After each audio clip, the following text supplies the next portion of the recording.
How did the idea of the Continental GT as a possible product for Royal Enfield come? Britain in the 60s had motorcycling which was really at its purest. It was motorcycling which was enormous fun.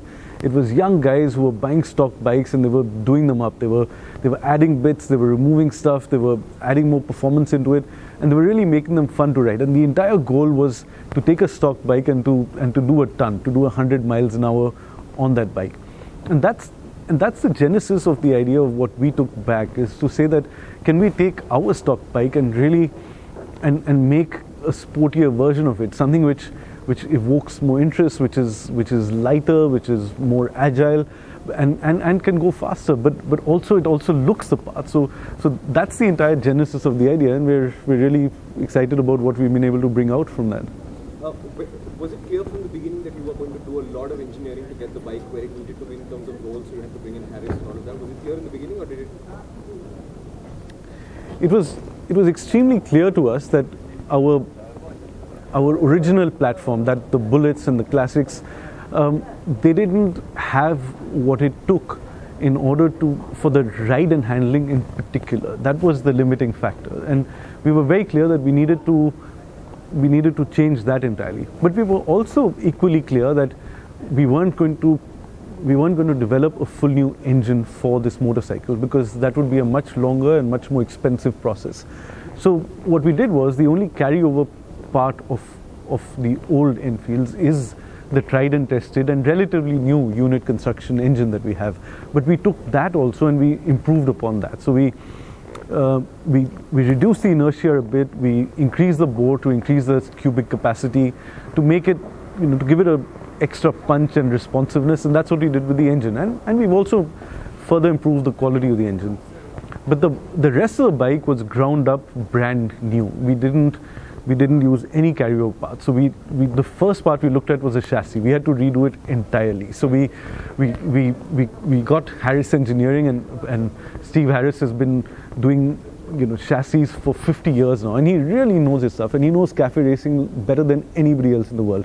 So we got him to help us in developing a full new chassis for our engine. So the basic part of that was a double down tube cradle frame. It's like the featherbed frame from the past, and that was the starting point. But then we redid the suspension. We got new 41-inch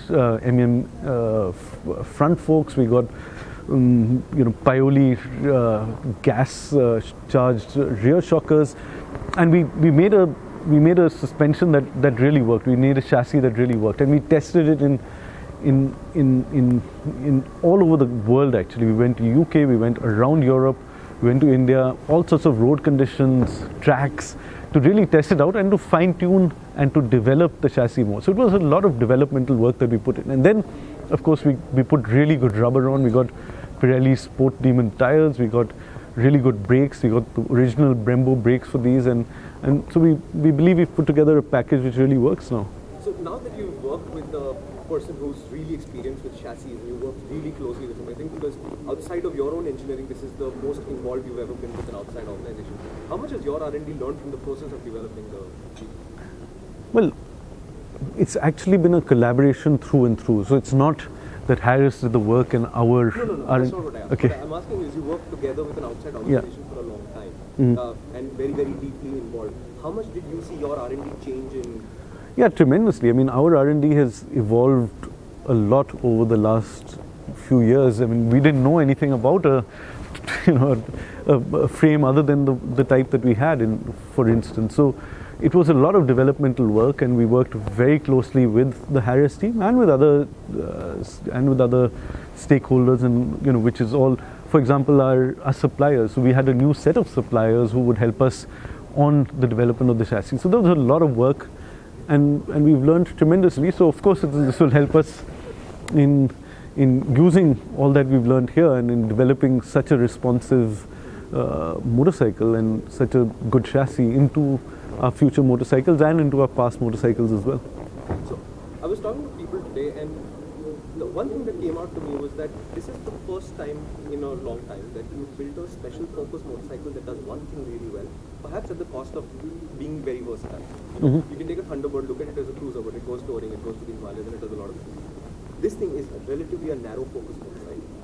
Does that change the way you approach the marketing of it, the positioning of it, the selling of it, the kind of customer you're looking at? Yeah, for sure. I mean, it's, we can't have 10 general purpose motorcycles, and most of our bikes are relatively general purpose. Our Bullet, our Classic, our Thunderbird, as you said. So what we wanted to do was to take our platform, and I'm talking about the engine platform, and push it as far as possible to one level. And this is what we got out of it. And it is a bit more specific, but even though it's cafe racer, as we call it, it's actually great fun to just ride at regular riding speeds. It's in fact more fun, if I may say, that to ride it at 60, 80, 100 kilometers an hour. It's a great fun bike to have.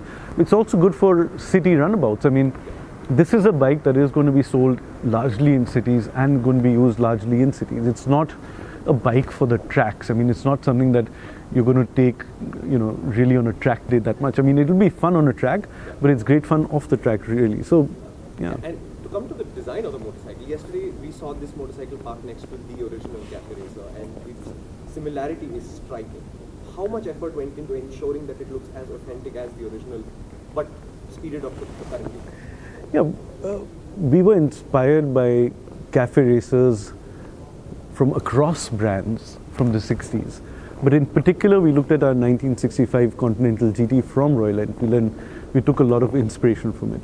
But we also evolved it further. We evolved it in many different ways for production techniques which are relevant today, for ergonomics which are more important for today's customers, and for the look to be even more pure and even more holistic in its entire appeal. And I believe we were able to keep that match of, let's say, the historic element of the Continental GT of the past and bring it to the modern context as well. Now, I'm going to ask a couple of questions about the basic details on the motorcycle. It's only going to be red? Yeah, well, as we stand today, we've only got a red version. We said, that's the most interesting color. We want that to proliferate. And so, yeah, if you want a Continental GT today, it's going to be only in red. You can have any color you like. Any colors you want, as long as it's red, yeah. Second, are you thinking about a higher performance version that does actually do the ton? Well, the end aim of any cafe racer is to do a ton, I guess. And I tried to do that yesterday, and I reached, at least on the speedo, I reached 90, but that was downhill with a bit of wind behind me. And what we believe that this bike is really a platform for people and a canvas for people. So guys who want to sort of get down and get dirty and sort of improve it, they're going to take some weight out of this bike further. They're going to add some more performance parts to it. And organically, we're going to see people actually doing stuff which will take it to a ton.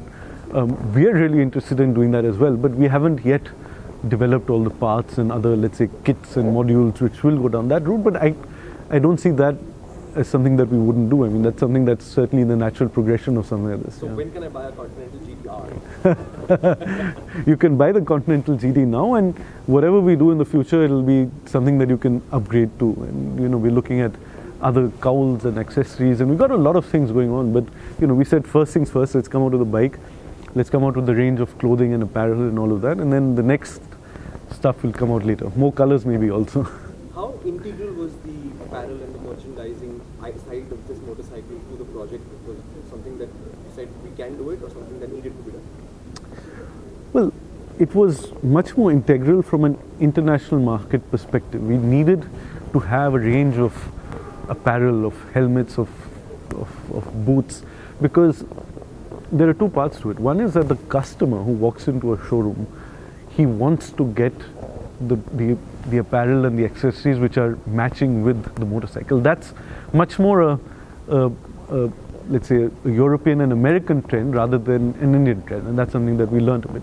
The other thing is, interestingly enough for the trade, is that dealers end up making good money out of apparel and accessories. And in order to attract good dealers, we can't just give them a bike. We must give them more than a bike. We must give them all of these extras which they can also sell and make money out of. So it actually is very important for our entire business model in international markets. And then, of course, it's going to be available in India as well. So does that mean that, So in the past, let's say 3 years, Royal Enfield's done a lot of new engineering work. You know, you can see it in the Thunderbird 500, you can see it in this motorcycle.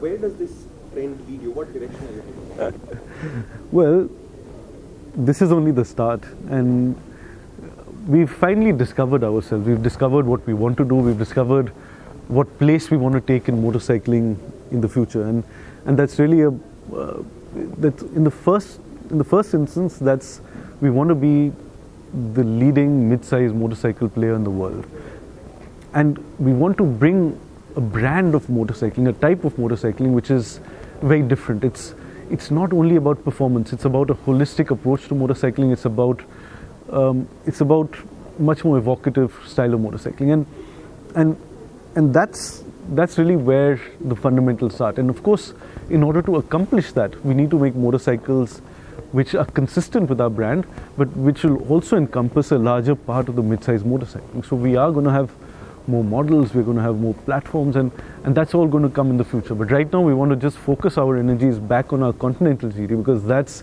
we believe, the future. That's the bike which will hopefully help us in making a breakthrough in all of these markets, and then it'll pave the way for more and more motorcycles to come in the future.